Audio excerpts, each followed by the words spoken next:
Assalamualaikum warahmatullahi wabarakatuh. Selamat pagi anak-anak. Semoga kita semua dalam keadaan sehat sehingga kita tetap bersemangat dalam belajar walaupun dalam keadaan pandemi corona yang mengharuskan anak-anak belajar di rumah. Anak-anak, pada kesempatan kali ini kita akan belajar tentang materi yang ada di tema 3, subtema 2. Pembelajaran 1, 2, dan 3. Adapun tujuan pembelajaran pada pertemuan kali ini yaitu pertama, setelah membaca dan berdiskusi, siswa mampu mengidentifikasi perubahan sosial budaya dalam kehidupan masyarakat dalam rangka modernisasi bangsa Indonesia bidang iptek dan pendidikan secara mandiri. Setelah membaca dan berdiskusi, siswa mampu mengidentifikasi contoh kewajiban dalam kehidupan sehari-hari dengan benar. Setelah membaca, siswa mampu menulis info penting dari bacaan teks eksplanasi yang berjudul Si Paralel Penyelamat Jalan dalam bentuk peta pikiran dengan sistematis. Itulah anak-anak tujuan pembelajaran yang akan kita capai pada kali ini. Anak-anak, Bapak mempunyai gambar. Gambar apa ini anak-anak? Ya, bagus. Ini adalah gambar televisi. Tentunya anak-anak sering melihatnya. Di dalam televisi banyak sekali acara-acara yang ditayangkan. Mulai dari sinetron, film, terus acara menyanyi, dan yang lain banyak sekali. Bahkan sampai pagi, sampai malam, acara televisi sekarang tidak putus, penuh sampai sehari semalam. Tetapi anak-anak, kalau anak-anak mengetahui, ternyata dampak televisi itu banyak sekali. Siapa yang tahu? Coba sebutkan apa yang menjadi dampak televisi.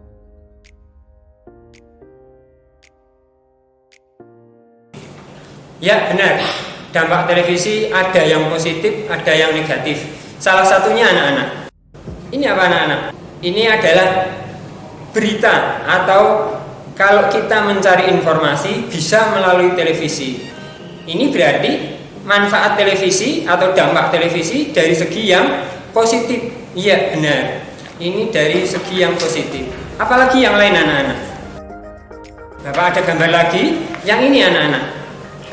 Ya, ini adalah televisi pendidikan. Jika anak-anak sekolah dari jarak jauh, nah bisa melalui televisi pendidikan.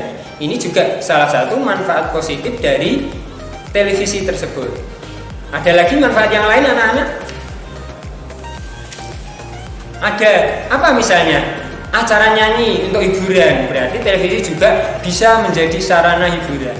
Tetapi anak-anak di kamera roll action. Nah, itu yang dampak positif anak-anak. Sekarang yang lain lagi, yaitu yang dampak negatif. Contohnya apa anak-anak? Bapak punya gambar ini, ya. Ini salah satu dampak negatif dari televisi. Apa ini anak-anak? Film yang menayangkan tentang kekerasan. Iya, itu termasuk dampak negatifnya dari televisi. Sehingga anak-anak nanti banyak yang meniru. Tapi jangan sampai anak-anak meniru. Ini tidak baik. Iya.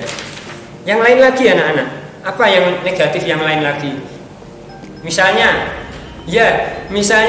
kalian ikut kekerasan tadi, ya. Terus juga budaya-budaya dari luar banyak sekali muncul ke Indonesia.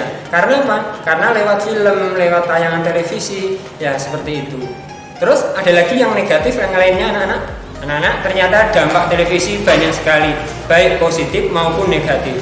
Bagaimana kalian menyikapi tentang hal tersebut? Ya, bagus. Kita harus memilih acara yang baik, yang sesuai dengan anak-anak. Menontonnya juga jangan terlalu sering.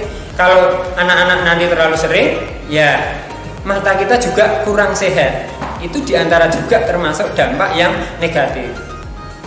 Dan kita juga harus pandai mengatur waktu antara menonton televisi, belajar, membantu orang tua, dan beribadah. Nah, itu anak-anak. Sekarang anak-anak tuliskan dampak televisi di buku tema 3 halaman 64. Silahkan dibuka. Anak-anak, kaitannya dengan mengatur waktu, ada teman kita yang pandai mengatur waktu. Siapa dia anak-anak? Ya, lebih jelasnya kalian buka buku tema 3 halaman 71-72 yang berjudul Jam Membantu Siti Tepat Waktu. Kemudian kalian baca dan jawablah pertanyaannya. Hal baik apa anak-anak yang sudah dilakukan Siti? Ya, tidak terlambat datang ke sekolah dan mengumpulkan tugas tepat waktu. Terus yang berikutnya, yang nomor 2, apakah Siti mengatur waktunya dengan baik, dengan teratur? Iya. Nah, terus yang ketiga, mengapa Siti mengatur waktunya dengan teratur? Agar menjadi anak yang baik, atau agar tidak terlambat datang ke sekolah, atau menjadi anak yang disiplin. Terus yang keempat, apa manfaat yang Siti dapatkan ketika ia mengatur waktunya dengan teratur? Siti menjadi anak yang baik, tidak terlambat sekolah, menjadi anak yang disiplin. Yang kelima anak-anak, menurutmu apakah Siti adalah pelajar yang baik anak-anak? Iya, benar, Siti merupakan pelajar yang baik. Yang keenam sekarang, apakah Siti melaksanakan kewajibannya sebagai pelajar? Ya, Siti sudah melaksanakan kewajibannya sebagai pelajar. Mengapa? Ya, karena Siti datang sekolah tidak terlambat dan mengumpulkan tugas tepat waktu. Benar anak-anak. Nah, anak-anak datang ke sekolah tidak terlambat, mengumpulkan tugas tepat waktu adalah merupakan kewajiban seorang pelajar. Mengapa hal tersebut merupakan kewajiban? Karena mengumpulkan tugas, datang tepat waktu itu merupakan sesuatu yang harus dilakukan oleh Siti, oleh kita semuanya, agar kita sekolah tidak terlambat dan tugas pun bisa sampai ke Pak Guru, Bu Guru dengan tepat waktunya. Apakah anak-anak melaksanakan kewajibannya dengan baik seperti Siti?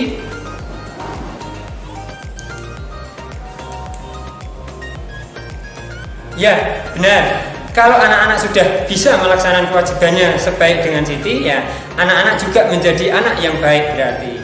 Nah, selain kewajiban tadi anak-anak, apalagi kewajiban yang lain? Ya, bagus. Ada lagi ini anak-anak, yaitu hormat dengan orang tua. Ini juga termasuk taat pada orang tua atau kewajiban kita pada orang tua. Yang lain lagi anak-anak, apa kewajiban kita? Ya, bagus. Ini anak-anak, contohnya kita menjaga kebersihan lingkungan. Ini juga termasuk kewajiban kita di masyarakat. Baik anak-anak, itu tadi kewajiban kita, ya, mulai dari menjaga kebersihan lingkungan. Terus apalagi anak-anak? Patuh dengan orang tua, hormat dengan orang tua, terus mengumpulkan tugas tepat waktu, datang tepat waktu. Nah, itu merupakan kewajiban kita. Nah, anak-anak, dengan kewajiban-kewajiban tadi, sekarang kalian buka buku tema 3-nya halaman 73 dan 74. Kamu tuliskan kewajiban-kewajibanmu di buku tema tersebut. Anak-anak, pada pembelajaran yang lalu kalian sudah belajar tentang menulis informasi. Yang penting dari teks eksplanasi. Tentunya kalian masih ingat apa teks eksplanasi anak-anak? Ya, bagus. Teks eksplanasi adalah teks yang menjelaskan proses terjadinya suatu peristiwa. Benar. Terus di teks eksplanasi ada apa saja anak-anak? Yang pertama ada topik masalah. Ada apa lagi anak-anak? Ya, ada deret penjelas. Yang ketiga, ada apa lagi anak-anak? Ada kesimpulan atau pesan penulis. Untuk lebih jelasnya, agar anak-anak teringat kembali dan semakin menguasai tentang menulis informasi yang penting ini, kalian buka halaman 83 halaman 84 di buku tema 3 yang berjudul Si Paralel Penyelamat Jalan. Silakan anak-anak, kamu kerjakan dulu.